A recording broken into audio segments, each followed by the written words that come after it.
Ramdaman ko. Kinakabahan ako, natatakot ako, gusto kong tumakbo pero hawak niya ang kamay ko. Iba't ibang babae, iba't ibang conversations. Rocky's Secret Files. Your story they never knew existed. Tinuruan niya ako kung paano maging isang mahusay na kabit.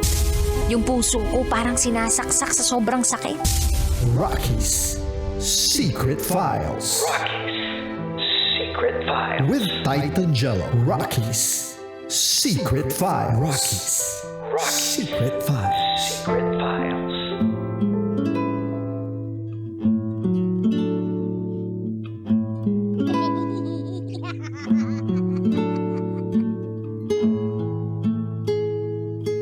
And we're back. Kasama niyo pa rin si DJ Rocky Tera. Titan Jello. And this is Emma's Secret File. Si Emma na na-fall sa kanyang workmate habang siya ay may partner at mga anak. At itong si workmate ay isang lesbian na pinili na lang na lumayo sa kanya. Lumayo kasi paano ba naman pinagbantaan nung partner? Kinumpronta. Ilang beses na huli.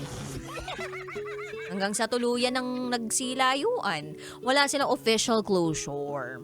Yung pala din yung mahirap. Wala kayong closure.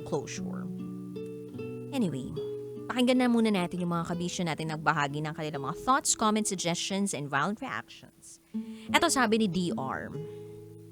2 bagay lang masasabi ko sa'yo.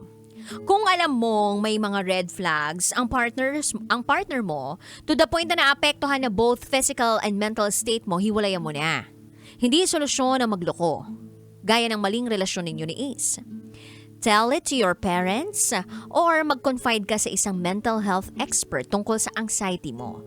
Dahil sa maling ginagawa ng partner mo, it's better kung mailabas mo yung mga bagay na yan na nagpapasakit ng kalooban mo. Tutulungan ka ng mga taong yon at eksperto sa buhay mo. Eto naman sabi ni Tambay Love. Magandang gabi, DJ Rocky and DJ Jello. Ganda naman ng storya, relate ako. Para sa sender, it takes time para makalimutan mo si Ace. Masakit pero hindi ganun kadali. Darating siguro yung panahon na makaka-move on ka na lang. Ika nga, hindi naman talaga nawawala ang pagmamahal mo sa isang tao na sasanay na lang tayo na wala na siya.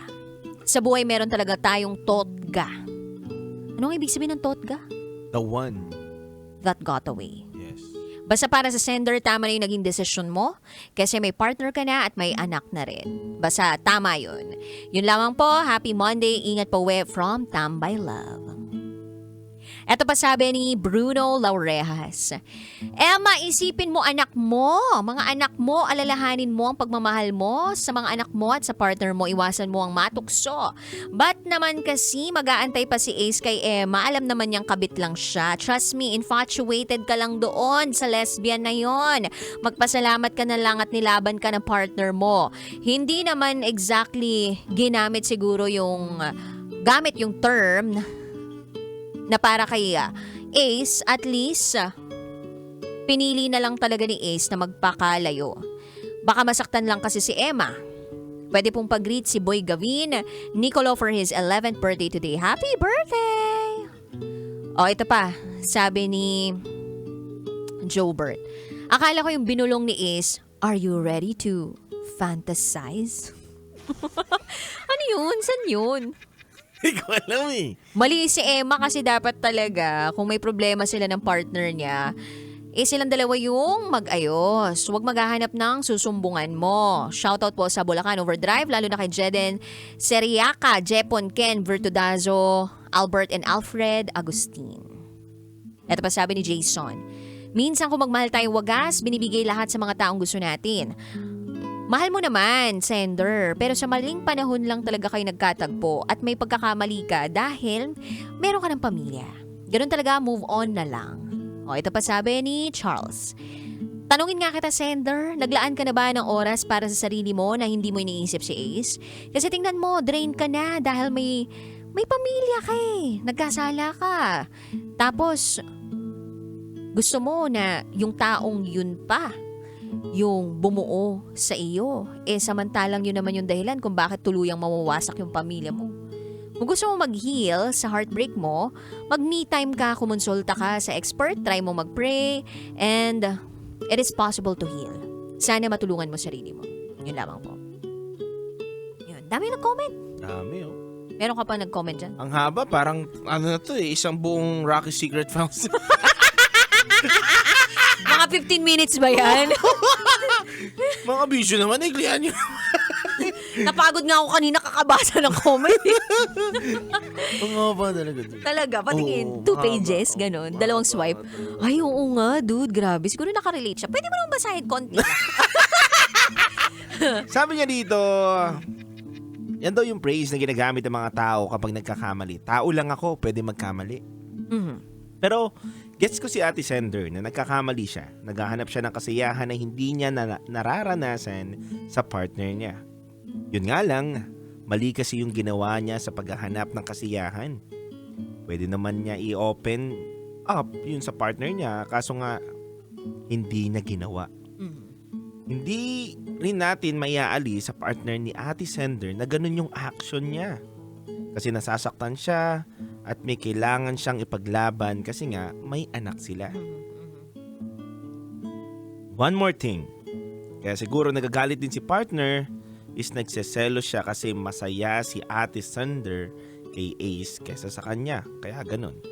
Mhm. Siyempre, insecurity yun eh. Ito'y handog sa atin ni Richmond De Vera. Wow, taray naman ni Richmond De Vera. Iniglihan ko na ha. Pasensya ka na ha. Nagparaphrase na siya. Parang gumawa siya ng thesis na pinaraphrase niya. Alam niyo, mahirap din talaga maging host nitong programa na ito pag nagbabasa kami ng comment. Pinaparaphrase namin on the spot. Ito rin. O yan na, ang haba din yan. Medyo. O sige, basahin mo na. Ito, sabi niya dito ni Jobert Bertudaso. Yan. Minsan talaga malalaman natin na may taong nakakagawa ng pagkakamali dahil sa kanyang Sige, kaya mo yan. Alam mo, nag-message na yan dito, nabanggit ko na. Pero nag-message siya sa'yo. Tapos ibang thought yung sinabi niya sa'yo. In fairness Oh, isa shoutout ko na lang yung Overdrive. Lalo na ito kay Yorme, Rojon Gabatino, Boss Rodel de la Cruz, Calderon, Alan Alvarez at Albert. Ang galing Alfred mo, Agustin. paring Jover. Ang galing mo talaga. Believe ako sa'yo. Kumbaga, kung hindi mabasa ni Rocky, sige, si Titan Jello na lang. Grabe ka, ah. Parang ganyan yung mga ginagawa talaga ng mga nanluloko. Alam mo yun? Yung parang, hindi, dapat sigurado ako meron ako kahit isa dyan. Yung ganon. Ayaw mawalan. Oy, charot lang, may darot. Uy, ano, paano ka? Na-stiff neck ka ba? Masakit yung ngalang-ngalang ko. Tawa ko na tawa. Nag-chat na pala sa... Oo. Hindi, pero iba yung comment niya sa akin. Oo, iba rin yun sa akin. Oo nga eh. In fairness Parang Jobert, napakausay mo talaga. Walang mintis.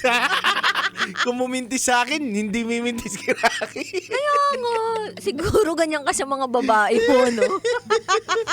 Mga iba-iba yung chinachat mo sa babae mo, ah. Shoutout sa lahat ng mga TNBS kala Jobert.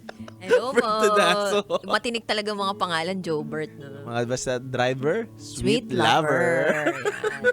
Pero yung mga basta worker, sweet lover din yan. Yan. Kasi yung ating sender, 'di ba? Nagtatrabaho sa isang warehouse.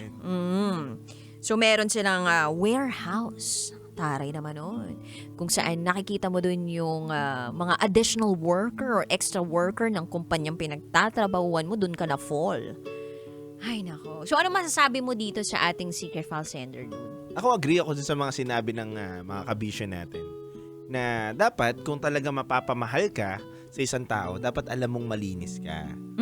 Walang safe ka. Hindi naman malinis. Safe ka. 'Di ba na wala nang magiging problema.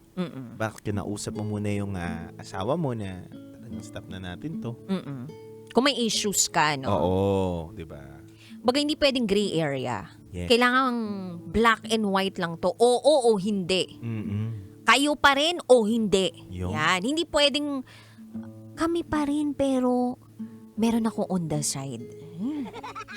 Pero hindi rin naman natin na masisisi yung sa parte naman ng mga nakakagawa ng ganito. Although na mali yung ginagawa nila. Bakit hindi natin sila masisisi? Kasi nga minsan, takot sila magsabi sa asawa o partner nila na ayaw na nila.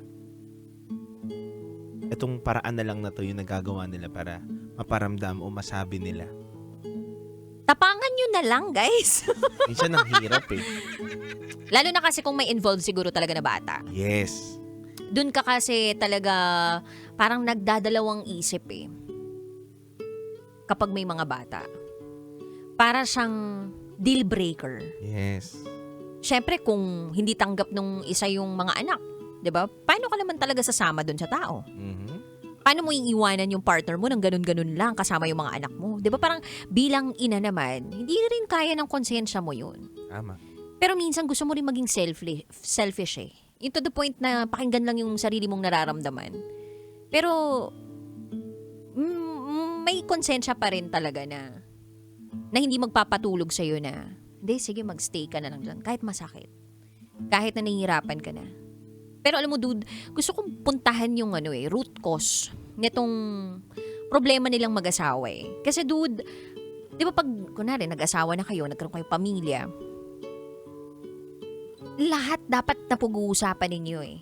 I mean, supposed to be ang ideal dynamics ng marriage, dapat lahat na pag-uusapan ninyo. Lahat dapat. Kumbaga, kung magkakagalitan kayo, magkakasakitan kayo through words, so be it. Tama. Kasi kung hindi kayo nagtatalo, hindi kayo nagdidiskusyon, kabahan ka kasi hindi yan marriage. May tinatago. Oo. Hindi kayo komportable. Oo. Sabihin ng mga katotohanan. Totoo. At dun sa pakikipag-usap ng mga pinakamahihirap na pag-usapan ng mga bagay, diyan kayo mas tumatatag eh. Diyan kayo mas lumalalim. I agree. Tapos dun kayo magkakaroon ng compromise. Tama. 'Di ba? So, hindi ko alam kung paano sila napunta dun sa pagkakataong hindi na sila nagsasabi ng mga thoughts nila sa isa't isa. At iniisip ko din, ano yung nangyari dito sa partner ng sender natin kung bakit naging ganun siya. Kasi dude, iniisip ko, ang isang tao naman, it's either ganun na siya talaga, possessive na siya, or insecure na siya pagkapanganak pa lang, or parang meron na siyang ganung na build sa buhay niya, bata pa lang siya, or meron siya experiences na ganun na trauma in the past, na hindi niya na-heal ngayon, dun sa current partner niya. Or baka may nagawa din tong si Emma dati, na ikina-trigger ng insecurity ni Kuya. Pwede din. Di ba yung ganun ba? Tapos parang inisip na lang ni Emma na, insecure talaga siya. Seloso siya, ganun. Parang hindi niya naintindihan kung bakit naging ganun yung partner niya. So, kung sakali man na merong pinagmulan talaga yun, parang may mali doon, 'di ba, sa parte ni Emma. Pero kung hindi naman si Emma ang nag-cause nun, at ganun na lang talaga siya, ay problema din talaga nung lalaki yun. Pero dapat silang dalawa yung mag-usap tungkol doon. Dapat. Pero kasi minsan napapagod na rin eh. Sa paulit-ulit na nangyayari. Tapos, either yung babae hindi nakakaintindi o yung lalaki hindi nakakaintindi. Nakakapagod yun ha. Paulit-ulit na nga natin pinag-uusapan, pinagtatalunan. Hindi mo ba magets? Na ito lang naman, ikaw talaga may mali. Ganun, di ba? May mga bagay kasing pinagtatalunan na may solusyon eh.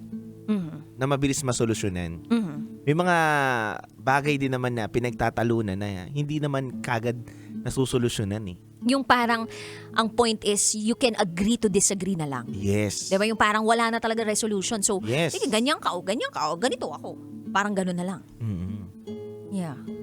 Kaya nga, kailangan talaga pag nagkasal kayo, kinasal kayo, o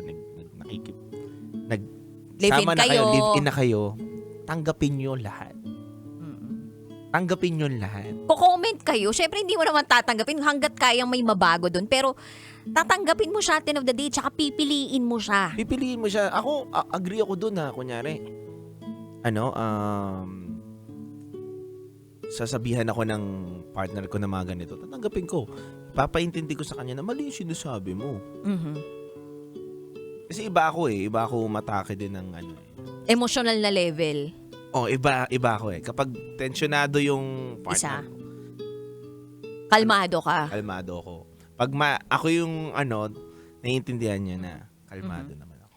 Yeah, I think yun naman din yun, dude. Like, kunwari kung si girl mainit, sige, palamig ka. 'Di ba? Yes. Kumbaga, ibalanse ninyo. Balanse Hindi mo. pwedeng parehas kayo tigre. Yes. Yung isa dapat sa inyo parang ibon lang, 'di ba? Tumutok ka ganon. Tapos yung isa sa inyo palaban. Kasi hindi siya talaga mag-work na everyday. Parehas kayong galit.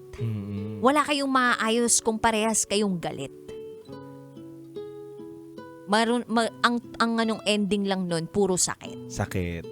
Pwede naman kayo magtagpo ng galit pero habaan nyo na muna yung mga pasensya ninyo. Totoo. Abot naman yung kalokohan naman na hindi kayo magtatagpo ng galit. Magtatagpo at magtatagpo. Oo naman. Lahat ng mga maliliit na bagay. Yes. Di ba? Pagtatalunan. Yes. Pero hanggat maaari, nandun tayo sa thinking na kapag mainit yung isa, dapat may tengang nakabukas at Yan. saradong bibig. Yan. Be slow Yes. to speak, Yes. but fast to listen. Yeah. Totoo yun. Yun ang solusyon Yun ang solusyon para maayos. Huwag ka agad rebat na parang Wala. feeling mo Parang parang minamalit mo ba ako? Diba? Parang minamalit mo ba ako? Pero kung 10 beses yun na sinabi sa'yo yung panliliit na yun, doon ka lang minamalit mo na ako Hindi, tsaka huwag niyo isiping atake siya. Oo, wag. Kasi hindi naman siya atake sa pagkatao niyo. Tsaka dude, alam mo, meron akong parang mga magic words na natutunan. Yan. Na dapat binabanggit mo every time na meron kang issue na nire-raise. Mm-mm. So for example, ang ginawa ng mister mo, kaya ng partner mo, nakipag-inuman siya sa labas, ganyan. Yan. So parang, tapos wala kang consent doon. Okay. Ganyan. So ang sasabihin mo lang, alam mo, yung ginawa mong desisyon na lumabas ka, pinaramdam mo sa akin na hindi ako mahalaga, na hindi ako ang priority mo. So bakit ka nagdesisyon on your own na ako nag-aantay sa bahay? Yung mga ganon. Kasi dude, kailangan siya yung parang i-bring up mo yung action niya, pero hindi yung pagkatao niya. Tama. Kumbaga yung action, yung naramdaman mo dun sa action na yun, tapos ano yung resolution, possible resolution on your part. Kasi sa ganon, dude, 360 yun Biglang Tama. parang, uy, meron na tayong solution agad.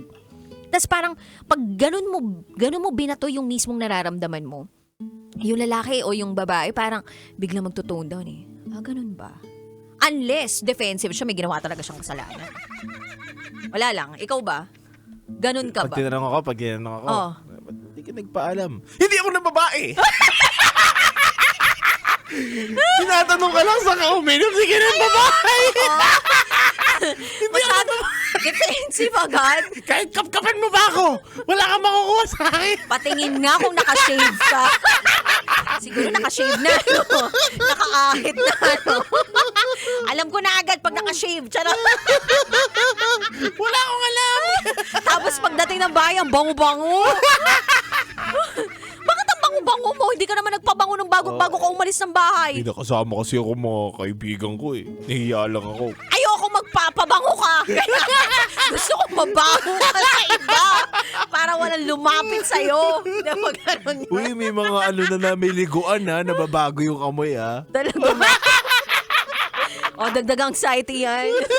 Hindi, pero para sa ating sender, you do you, diba? Yes. Move on ka, focus ka sa mga bagay, sa mga tao na mas nagmamatter ngayon. Wag ka na mag-dwell dun sa mga bagay na hindi mo kontrolado, especially yung pag-alis ni Ace. Kasi desisyon niya yun na lumayo sa iyo and she did you a favor. Pabor na ito sa iyo para mas makapag-restart ka ng panibagong buhay at mas calibrate mo yung mga naging desisyon mo sa iyong nakaraan. It's a time for you to fix whatever it is na problem ninyo sa pamilya ninyo nang sa gayon magkaroon ng kumpleto pa ring pamilya yung mga anak ninyo. Agree. Pero sa akin Emma, kung